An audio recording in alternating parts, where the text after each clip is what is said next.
I was at this beautiful hotel, looking good, I might add, and yet I couldn't enjoy myself because my mind was elsewhere. It was so apparent. My friend had to tell me to put my phone away and leave my stresses at the door. Did you know that the average person spends 47% of their waking life thinking about something other than what they're doing? Think of what you could accomplish if you controlled your thoughts instead of letting them control you. Whoever controls your time controls your mind. I'll say it again. Whoever controls your time controls your mind. If you control your mind, then you control your time. If you want to reclaim your life, start by reclaiming your thoughts and re examining how you spend your time. Welcome to Girl, Come Sit With Me. This is your safe space for untold stories, personal growth, and embracing the journey of life. With a background in psychology and a passion for healing, I explore topics like divorce, grief, motherhood, and personal transformation, sharing my experiences and poems along the way. So, thanks for joining the Dom Show. But do know this isn't just a podcast. It's a vibrant community where women come together to support, inspire, and uplift each other. Here, we're creating a nurturing environment for sharing, connecting, and empowering one another. So expect to get real and raw. We're going to learn some things, heal from some things, and laugh about a whole lot of things. So come sit with us, girl. Let's embark on this journey of self discovery, healing, and growth together. In our shared space, every voice is valued, and together, we're stronger. Imagine if for 24 hours, everything that you did, you gave it 100% of your focus. I mean, you did not let your mind go astray. Your mind was only focused on the task at hand, whatever the task may be, that entire day. There's so many things that we do on autopilot. It causes us to not remember what we're doing or that it's even completed. I know there's plenty of times I cannot be the only one where you notice, hey, did I do that? Did I make that list? Wait, did I complete that task for work? And then you're like, oh, you know what? I did. I did do that. Wow, I don't even remember doing that. I don't even remember creating that spreadsheet. That's because your mind was elsewhere. It may seem as if that's not a big deal as long as you're getting done what needs to get done. But there's plenty of experiences that are supposed to be rooted in pleasure. How many times have you been in the middle of being intimate with someone? You're thinking about your grocery list, or you're thinking about things that needs to get done around the house, or you're thinking, well, depending on where it is, you may also be thinking, whoa, I hope we don't get caught in this location, right? But imagine how much more pleasurable that experience can be if you're able to be fully in it. Think of how our bodies respond when we're not fully invested during intimacy. The blood flow may not reach where it needs to reach, or the moistness may not reach where it needs to reach. And that's not fair to you or them. You deserve to be able to focus on whatever task you are completing or engaging in at that time. Not only will the experience be more pleasurable, but it will also be more memorable, more explosive. And I'm convinced everybody needs explosive pleasure. Now, personally, I like to have power hours.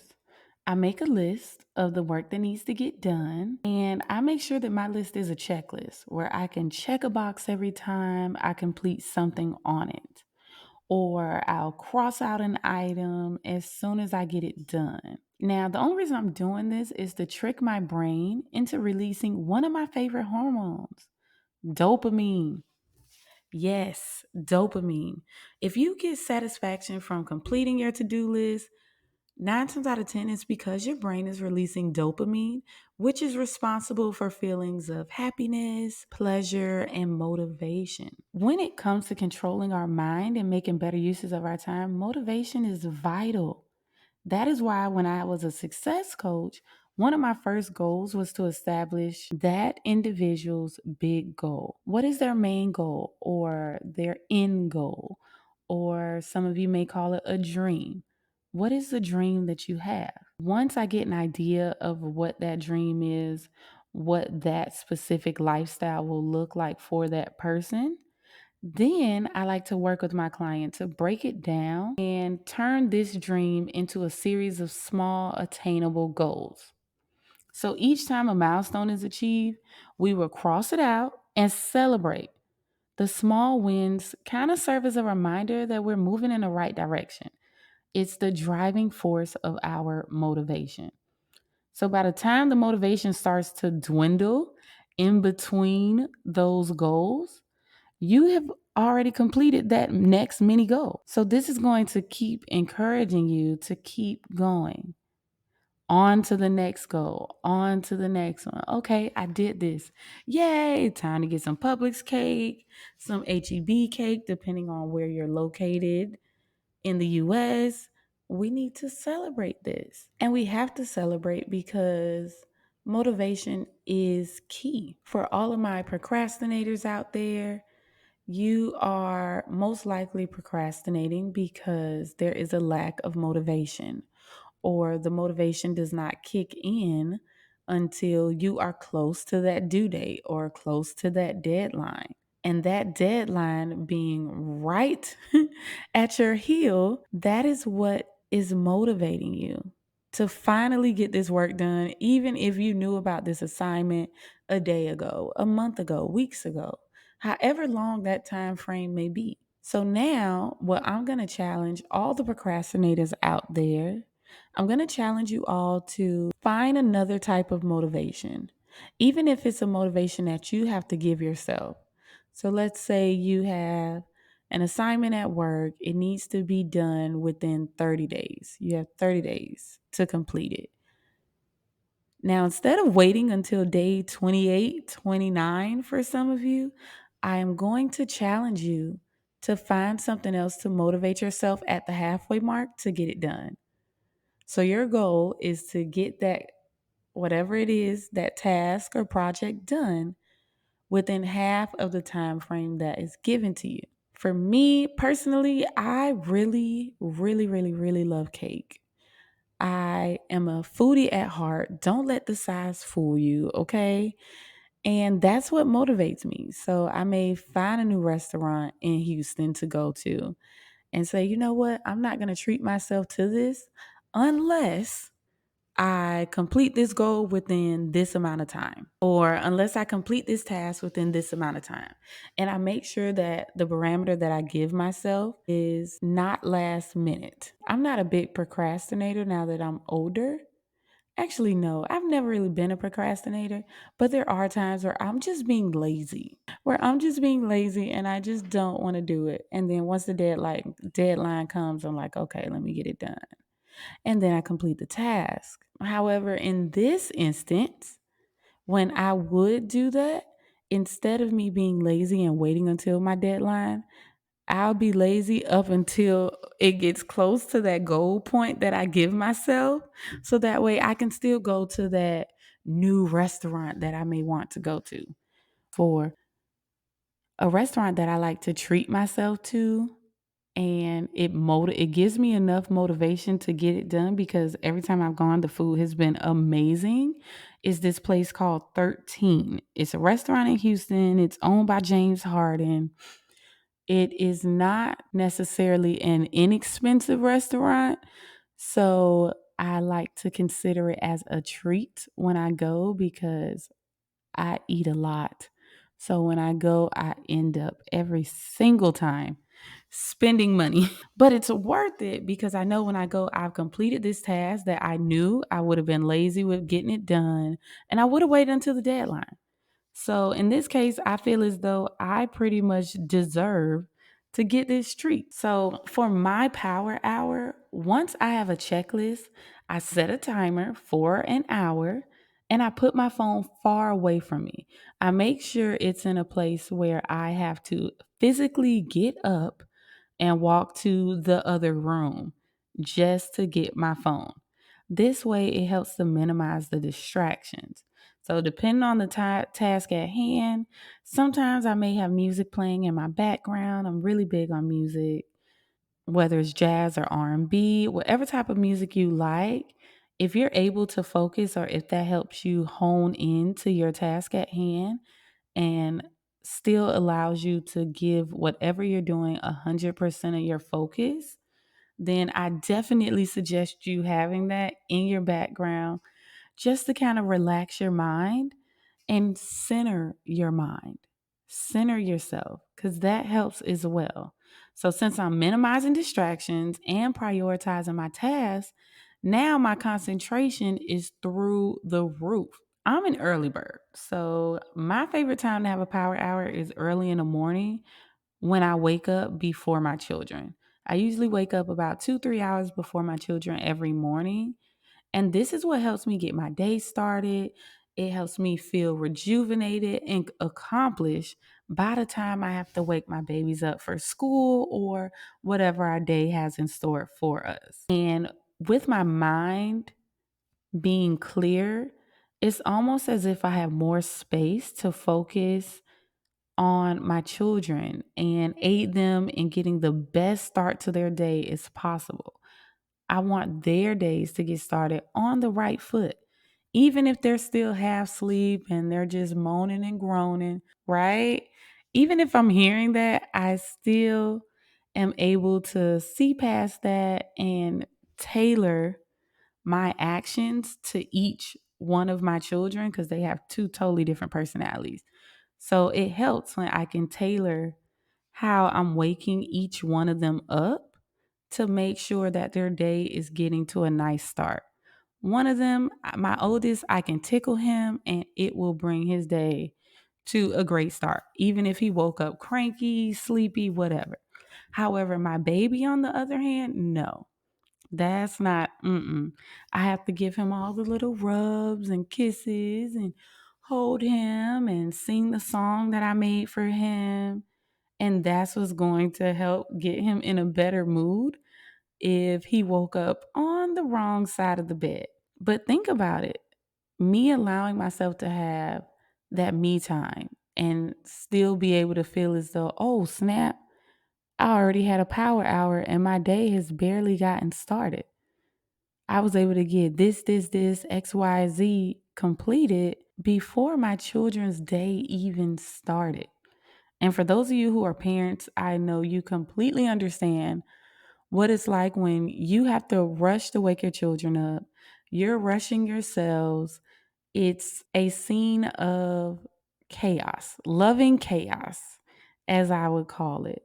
And I realized that that's not how I want to start my day. My days go so much smoother when I feel freer. And the better I feel, the better my children feel. Because for certain, they get the better part of me when I am at my best.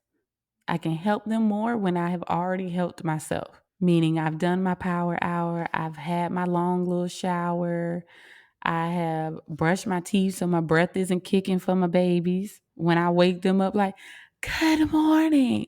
And just like, woo, mama. So the stronger my mind is, the better I feel. That's why I pride myself on being optimistic internally. When things go awry, I remind myself, try not to sweat the things beyond my control. I cannot control the actions of others, but I can control my reactions. I actively choose not to allow too many things to bring my blood pressure up. I'm allergic. And you know what else I'm allergic to? You not leaving a review on Apple Podcasts, of course. Feel free to pause this episode, leave a rating, and a quick review. Don't forget to press play again. Now, it is easy to become victims to our thoughts, but according to neuroscience, this does not have to be the case.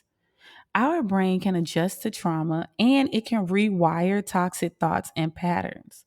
But we have to be self motivated. There go that word again. We have to be self motivated enough to do it. That's literally the definition of neuroplasticity. So I'll give you all an example. I remember bits and pieces of grieving the loss of my dad. It was so painful. I was a young adult. It was so painful. I don't fully remember the first 3 months after my dad passed. I remember planning his services. So I remember planning his services with my mom, but I do not remember 3 months after that, after the service, up until 3 months after, it escapes me completely. I was mentally, emotionally, and physically sick. So much so, I had to take a semester off from school because I couldn't tell you if I was coming or going. I had sunk into a deep depression.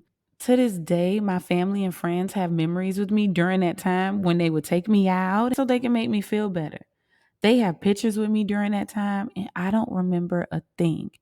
Mind you, I was doing cool things like jumping off of boats in the middle of the ocean with no vest on, typical Miami stuff. Running a marathon in Orlando for breast cancer, all types of random stuff that I know I did because I trust the stories of my friends and family. I just can't recall most of those memories from that time. Once I finally got from under my depression, I remember promising myself that I would do anything in my power to not be depressed ever again. Dive deeper into psychology and research how to never be depressed again. Now, if that worked or not, who knows? Time will tell.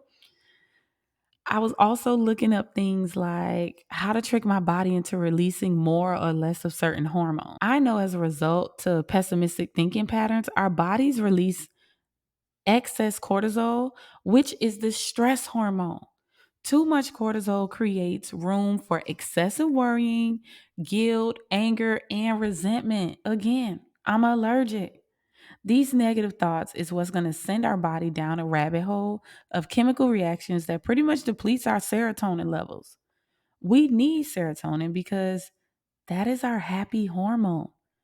It helps with our mood, emotions, sleep.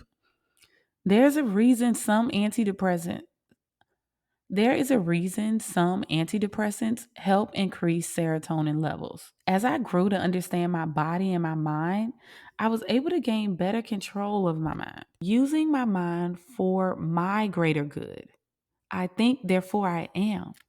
Life is going to life, but as long as I understand the lane that's set out for me, or should I say the lane that I set out for myself, I can go over those speed bumps a little happier. I'm not going to be as miserable as I would be if I feel as though I don't know where I'm going. If I feel as though I have no plan or no vision for myself. It isn't the events in life that changes us emotionally. It's our perception and the way we view those things in life. Do I break sometime? Absolutely. But every time I rebuild myself, redefine myself, reshape my mindset, I come out just as beautiful, if not more beautiful. Almost like those beautiful art pieces. Not sure if any of you have been to Art Basel in Miami or like to go to museums and art galleries, but it's just like those beautiful art pieces we see that have that sign that says made from recycled materials. And before you even see that sign, you're just looking at this beautiful and incredible work of art, not realizing that the pieces that was made, the material that was used to create this phenomena that you see in front of you is recycled. It was used already. It's been remodeled, redone, reborn. So, whoever controls our mind, whether it's external influences or internal beliefs, ultimately controls how we spend our time. Think about who or what controls your mind. Is it social media? Are you in a toxic relationship? And relationships can be romantic relationships, friendships, relationships with family members. Is it a controlling person that's controlling your mind? Is it your limited beliefs? Is it God? Is it you? Is it a combination of a few? Who is it? Keep in mind, as we tackle taking control of our mind, I must remind you that we cannot control our intrusive thoughts, but we can tailor these thoughts by changing our mindset. My thoughts may not necessarily be in my complete control. but I can control how I respond to those thoughts. Let's think about it. We see this when we meditate. I meditate every single morning. Even if it's just for a few minutes, I try to award myself that time to get centered before I start my day. And you want to know what happens as I meditate? Those intrusive thoughts kick in, okay? So I may say, you know what? I'm telling myself throughout meditation, internally telling myself, hey, this is your day. Today is going to be a beautiful day. You have more control than you think. You are more important than you think you are. You are beautiful. You are deserving of a beautiful day. No matter what comes your way, you're going to you're just going to shake it off or let it roll right off of you. No negativity is going to stick to you. Ooh, but you know what is also going through my mind in the middle of those beautiful thoughts as I say my personal affirmations? Did I just hear my son roll out of bed? What was that? Oh, okay, his foot kicked the wall. Cool beans. or or this one gets me all the time. So I know I have to be at this place at this time. Even if I've already established my timeline for the day, I can be in the middle of, you are so beautiful, Dom. And my next thought will literally be something like, okay, girl, if we wake these kids up like 30 minutes earlier, we can leave the house 30 minutes early just so we can run to the park, play for 10 minutes right up the street before I drop them off the daycare and school. I think they'll like that. Oh, well, we'll see. Because if that baby of mine wake up cranky, it's always the second born. Oh, barnacles, I'm meditating. Back to me. Focus on me. Focus on me. And then it just goes down a rabbit hole. Or even all of the different things that is in the news right now.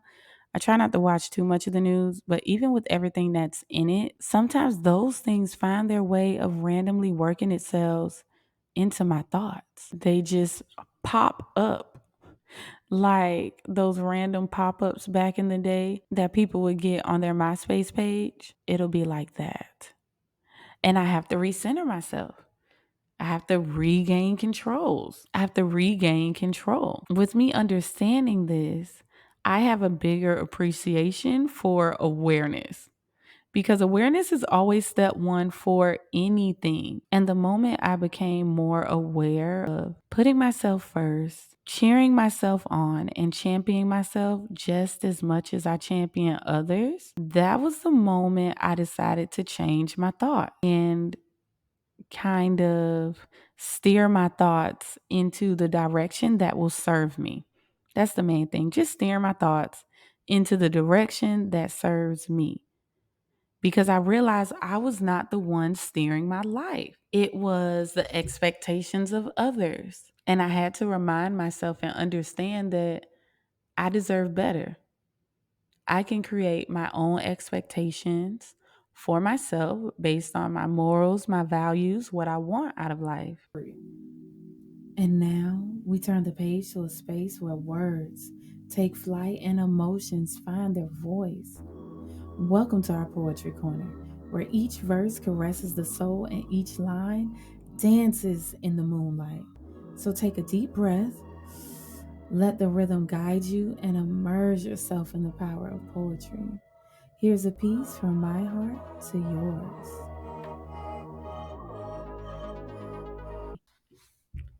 The words are caving in on me, my thoughts rising, saddening my reality. I feel the negativity clawing up my legs as I look around calling on God with a beg. This can't be my life right now. Not now. Not ever. I thought I was too clever to be here again. Drowning in my thoughts, I had to swim for my life. Stroke past the insecurities, stroke past the embarrassment, breathe in some light. Stroke past the anger, stroke past the obscurities, breathe in some light. Exhaling doubt, breathing in self realization. Exhaling imposter syndrome, breathing in reassurance. Repeating this until I remembered who I am. As I swam back to shore, I can feel the wetness of unwanted thoughts. I didn't look back. no time to explore. I have everything ahead of me, waiting for me to catch up to the power within me.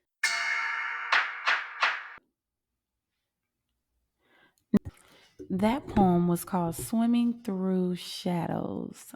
Thank you for checking it out. Now, when I wrote that poem, I remember the space that I was in mentally. I can't give you an exact date, but I remember the space that I was in, and it was just filled with self doubt and not trusting myself to make certain decisions.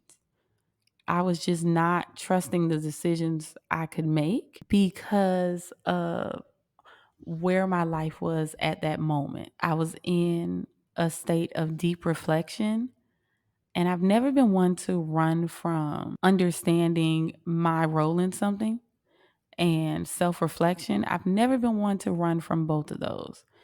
So, in that moment, it felt as though I had made some decisions years ago that did not play out the way I expected to, where I am today. And I just was not a fan of it. And it really put me in a space of, am I making the right decisions? Am I even thinking of all of the different variables with each decision?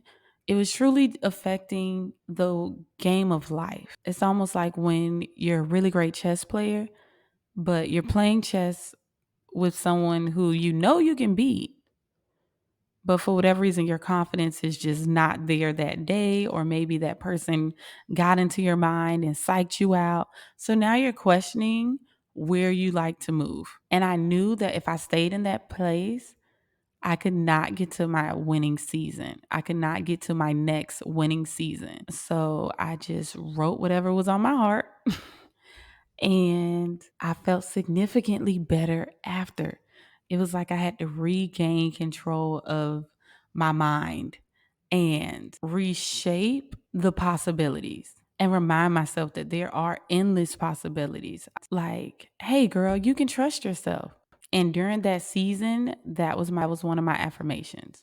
And every now and then, I still make sure I slip that affirmation into my morning meditation. Trust yourselves. Trust yourself. Or I'll look in the mirror and say, I trust me. I trust me to make the right decision for myself and my children. Now, there's times where you may feel like you're losing control, as if your mind is so crowded with an array of various thoughts and worries and ideations, but you are not alone. And this is not a losing battle. Comment a specific time when you lost control. And then I also want you to comment, what did you do to gain control again? And if you aren't in a space, if you're listening to this on your commute to work or in the car, the next person you talk to, the next friend you talk to, ask them, hey, when was the time you lost control? When was the last time you lost control? What helped you regain control? Because there's so many different avenues we can take to regain control of our mind. It's just that we have to explore them, or sometimes we have to be educated on them. So you talking to a loved one, they may share a way that you never even thought of, or vice versa. So for me, when I feel like that, I remind myself to be more mindful. Allow some of these thoughts to be released. Recently, my big cousin bought me a burn book, y'all, and it asks certain questions and I answer them as honestly as humanly possible. I only do this when I have some me time, so that way there's nothing that can hinder me writing down my true thoughts. So sometimes I read what I wrote and sometimes I don't. But one thing is guaranteed. I'm ripping that page out of that burn book and I'm burning it. And it doesn't have to necessarily be me writing down the deepest things. Granted, I may write something that I already know that I'm taking to the grave. Or I may write something as simple as, wow, you know what? I really didn't like that. Or, you know what? I did have a lot of fun. Or that was wild. I was wilding when I did that. And I know it. And since I know no one will ever see it, I'm more willing to write down the God honest truth. Because guess what? I'm not going to see it again. I release it. I burn it and release it with my purple lighter.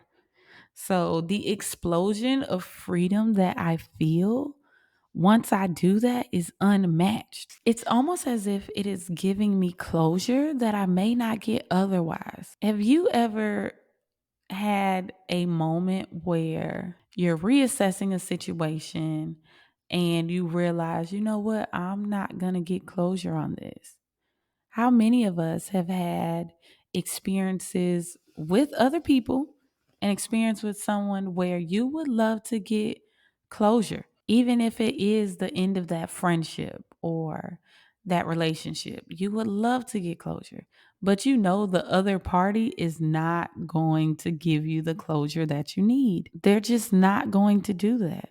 Or you may have a situation where you had an experience and the other party, you don't know the other party, or you no longer have access to them. Maybe they passed away. Whatever the situation may be, you know that they cannot give you closure, whether it's on purpose or not on purpose. Exactly. We've all had that type of, well, I won't say we all. I'm not putting that on everybody because I hope that no one has to go through that. But I can say for me, I have had that experience. And writing things down in my journal, journaling basically, or using this new burn book that my cousin got me, it helps give me the closure that I needed. Because think about it, closure is for us. Sometimes the closure doesn't even help the other party. So between my burn book and reframing my negative thoughts, I'm able to take back control of my mind. So instead of saying, I'm not good enough, try, I'm growing and learning every day. Instead of saying, dang, I can never be as successful as them, try, I'm on my own journey to success and I am more than capable of getting where I want to be in life. And while we're here in this space, let's remember to be girls, girls. There is no point in comparing ourselves to others. Use their success as motivation, not competition. You are amazingly you, just like I'm amazingly me. We both deserve peace, love, joy, respect, attention, right? And so much more. So let's remain in a constant practice of championing others, cheering others on, seeing ourselves in others. All right, girl, I need you to believe in your ability to reshape your life and your mind as much as I do. Now is the time to change your thought processes. Make the conscious decision to be more aware and mindful, and so that as you cognitively restructure, you see the difference quicker. Because controlling the mind means you can control your time, and controlling your time means you can control your mind. Say this with me, repeat after me. I am the author of my thoughts and the driver of my mind. The minute you decide to change your thinking, you open the door to a life that is controlled by you. So thanks for tuning in. Have a beautiful day, and I'll see you at the next episode.